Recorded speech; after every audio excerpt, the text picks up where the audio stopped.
Hi எல்லாரும் எப்படி இருக்கீங்க? இன்னைக்கு ஈவினிங் சஞ்சுவை வந்து அவங்க அப்பாக்கிட்டே விட்டுட்டு வேலையெல்லாம் முடிச்சுட்டு தேர்ஸ்டே இல்லைங்களா செலிப்ரேஷன் ஸ்கொயரில் படம் போடுவாங்க அப்படின்னு சொல்லிட்டு சரி ஃப்ரெண்ட்ஸ்லாம் வரேன்னாங்க. அவங்களெல்லாம் பார்க்குறதுக்காக நான் மாட்டுட்டு கிளம்பிட்டேங்க. இன்றைக்கி கொஞ்சம் நேரத்துக்கு நீங்கள் தம்பியை பார்த்துக்கோங்க, கொஞ்ச நேரம் உட்காந்து அவங்க கூடலாம் பேசி இருந்துட்டு படம் பார்த்துட்டு வரேன் அப்படின்னு சொல்லிட்டு நான் கிளம்பிட்டேங்க. நம்மளுக்குன்னு ஒரு தனியாக ஒரு டைம் கிடைக்கும்போது அவ்வளோ ஒரு ஹாப்பினஸ் இருக்கும் இல்லைங்களா? அப்படி தான் இருந்தது எனக்கு. ரொம்ப நாள் கழித்து தனியாக கிளம்பி போகும்போது அவனுக்கு எல்லாம் ரெடி பண்ணி கொடுத்துட்டு வந்துட்டேன். வந்து பார்த்தா செலிப்ரேஷன் ஸ்கொயரில் ஃபுல்லாக மக்கள் கூட்டமாக தாங்க இருந்தது. படம் நான் வரும்போதே போட ஆரம்பிச்சிட்டாங்க. எல்லோரும் பார்த்தீங்கன்னா சேரு, பாய், தலகாணி எல்லாம் கொண்டு வந்து உட்காந்துட்டு இருந்தாங்க. இங்கே ஒரு சில சேர்ஸ் எல்லாம் இருக்கும். ஆனால் அது எல்லாருக்கும் பத்தாது.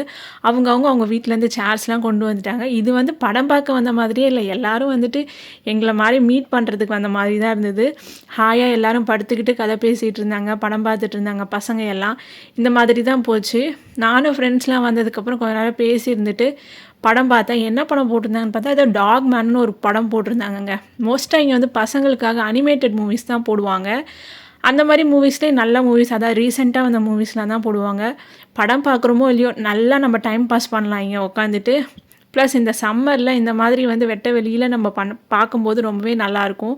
நம்ம ஊர்லலாம் வந்து காசு கொடுத்து தான் இந்த மாதிரி பார்க்கணும் ஐநாக்ஸில். இங்கே வந்து ஃப்ரீயாகவே நம்ம எந்த படம்னாலும் பார்க்கலாங்க.